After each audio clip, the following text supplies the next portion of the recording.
Um capacitor é um componente eletrônico capaz de armazenar energia em forma de campo elétrico. Imagine duas placas paralelas separadas por um isolante que a gente chama de dielétrico. Dessa forma aqui, temos duas placas, e ela vai ser energizada com uma fonte, uma bateria, por exemplo, aqui com mais, aqui com menos, e vai começar a armazenar energia ali. Os elétrons vão começar a alojar nessa placa, e aqui vai começar a alojar as cargas positivas, e ali vai formar um campo elétrico que vai unir os dois ali e vai manter carregado. E para manter isso aí carregado, e logicamente, se for um circuito de corrente contínua, que a gente vai fazer análise, ele vai demorar um tempinho até atingir a tensão máxima. Essa tensão máxima a gente calcula pela unidade de medida do capacitor, que é a capacitância, em farad. Tá? Então, a gente vai ver como é que funciona em corrente contínua. Quando a gente carrega o capacitor, liga uma fonte aqui, por exemplo. Imagina esse circuito, né? Tem um resistor, um capacitor e a fonte de energia ali. Pode ser 5 volts, 3 volts, indiferente. Tá? Como é que vai funcionar? Para carregar esse capacitor, ele vai ter uma coisa que a gente chama de constante de tempo. O constante de tempo, eu vou colocar aqui TC, por exemplo. Tá? TC é igual R vezes C. Mas calma, não é esse o valor que é o tempo de carregamento. O tempo de carregamento vai ser T carga é igual a 5TC. 5 vezes R vezes C. Esse vai ser o tempo para o capacitor atingir aproximadamente 99,3% da carga total da nossa fonte, da bateria. Tá? A análise da corrente alternada, ele não vai funcionar mais como na corrente contínua, que ele vai carregar e parar de fluir corrente. Porque concorda que ele vai fluir aqui alternado, vai entre positivo e negativo? Então ele nunca vai estar carregado o capacitor. Ele vai influenciar no circuito como uma coisa que a gente chama de impedância. A impedância, ela vai funcionar como se fosse um resistor. Mas não um resistor porque ela vai depender da fonte. Vocês vão ver a fórmula aqui da impedância.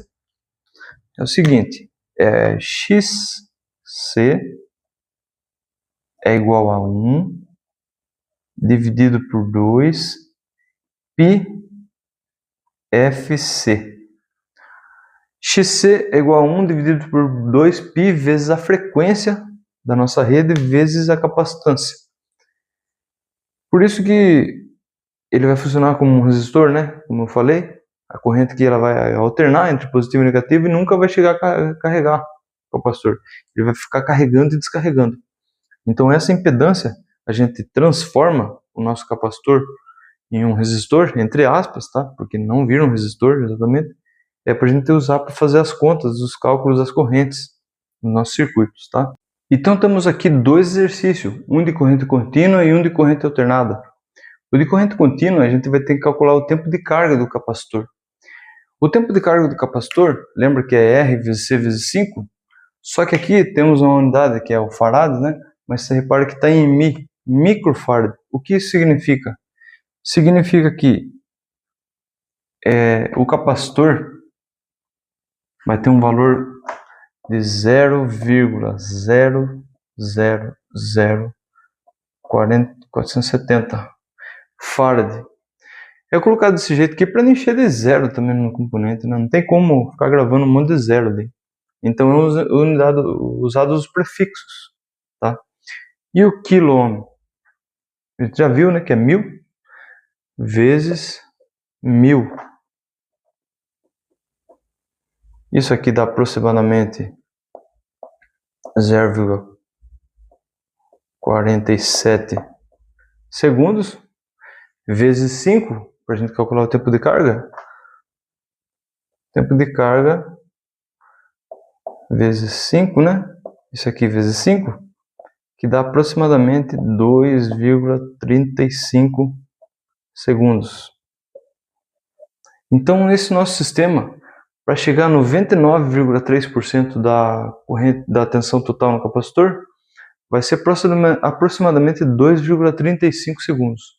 Beleza?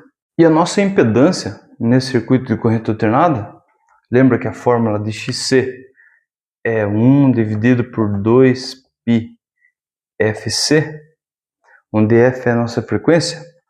Então isso aqui vai se aproximar não, né? Vai ser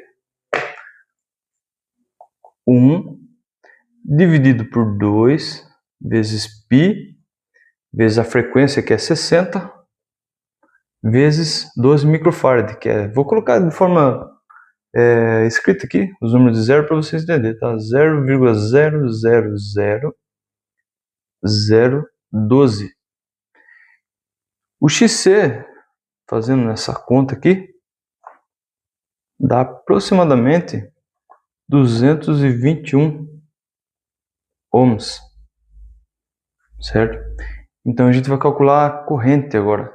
A corrente é calculado I é igual a U dividido por R, que no caso nosso é XC. Então vai ficar 127 dividido por XC, que dá aproximadamente 221 ohms. Isso aqui se aproxima de 0,57 amperes. Esse é o nosso exercício que a gente fez aqui, a gente calculou.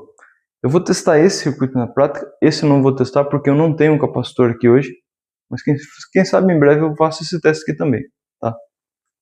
Mas esses são os cálculos que a gente chegou através da nossa teoria ali, e a gente vai ver na prática isso aqui, como é que funciona. Temos aqui na bancada de teste então o nosso multímetro, o setup aqui que é o resistor, o capacitor e nossa fonte de alimentação. Vamos conferir os valores dos componentes, começando pela fonte de alimentação. Temos essas garrinhas jacaré da fonte, que conforme previsto é 2,59 volts. E aqui está batendo 2,59 volts. O nosso resistor ele tem que ter 1 kΩ, mudando a escala para 2K aqui do multímetro. Medindo ele, temos 985 ohms, aproximadamente 1 kΩ.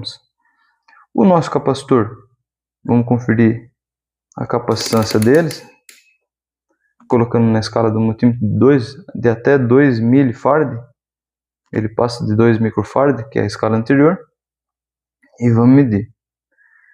Ele demora um tempinho, porque o multímetro ele carrega, depois ele vai testar, fazer os cálculos ali internamente. Então ele calculou 447 microfarad. Vamos testar se tem tensão no nosso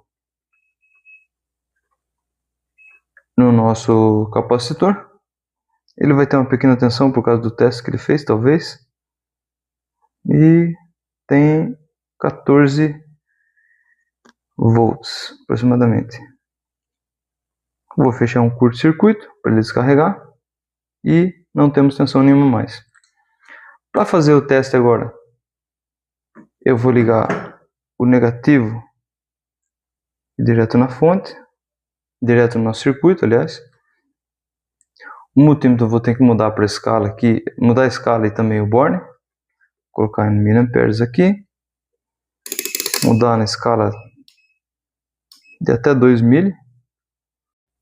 Na verdade a escala estava diferente ali, eu tinha colocado em farad, mas é em miliamperes aqui, contínuo ainda. E vamos testar agora. 2,59 segundos aproximadamente. Desconectar da fonte de alimentação.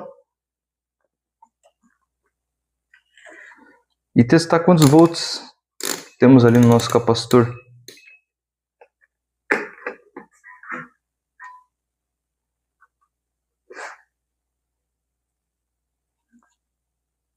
E temos 2,51 volts. Foi o tempo aproximado, o tempo suficiente para a nossa carga no capacitor. Beleza? Então comprovamos o que fizemos na teoria. Beleza? Espero que tenha servido para você de alguma forma. Muito obrigado e até a próxima.